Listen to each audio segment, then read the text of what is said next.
සඳ සාවි මල්ලි වෙන්නෝ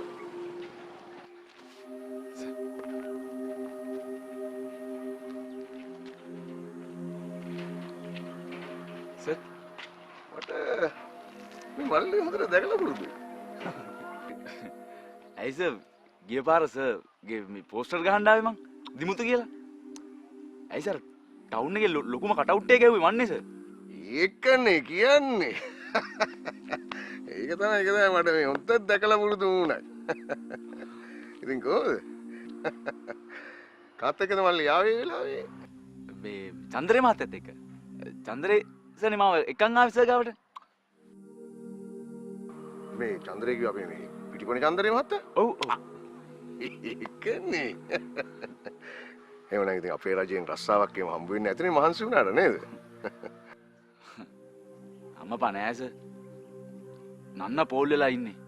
ඔව්. රස්සාවක් හම්බුන්නේ? අයිසේ බලලාගම අපේ ලේකම්ලා පිස්සුනට නැහැටි. මේ වගේ මේ මහන්සි වෙච්ච තරුණයෙකුට රස්සාවක් දෙන්න නැතුව. මල්ලි බය වෙන්න එපා. මේ බදාද මල්ලි එන්නකො මගේ කාර්යාලයට. හරි? මම මල්ලි ගැන බලා ගන්නවා. අනිවාර්යෙන් සර්. පොල්ම ෂුවර් එනවා. අනිවාර්යෙන් එනවා. එහෙනම් මල්ලි අපි ගිහින් එන්න. 10ට එන්න ඕනේ මගේ ඔෆිස් එකට ඈ. අනිවාර්යෙන් සර්. බදාද. හොඳයි. අනිවාර්යෙන්. මේ මල්ලි මෙහෙට උඩ. මේ අර ගන්න.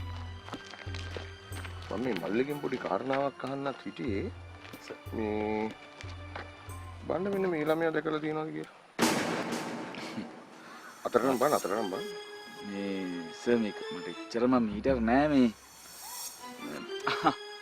හරිනේ සර් මේ යනවා දැක්කා සර් මේ එනවා නම් තාම දැක්කේ නෑ. එහෙමද? ඒකනේ. උදේ හවස යනවා එනවද? මම හිතන්නේ එහෙම තමයි සර්. හරි මල්ලි හරි. අපි එනම් හම්බෙමු ඈ. නයිස්. එහෙනම් මාමේ. ජය වේවා. 10 දෙන්න ඕන අවශ්‍යයි. අනිවාර්යෙන් එනවා සර්.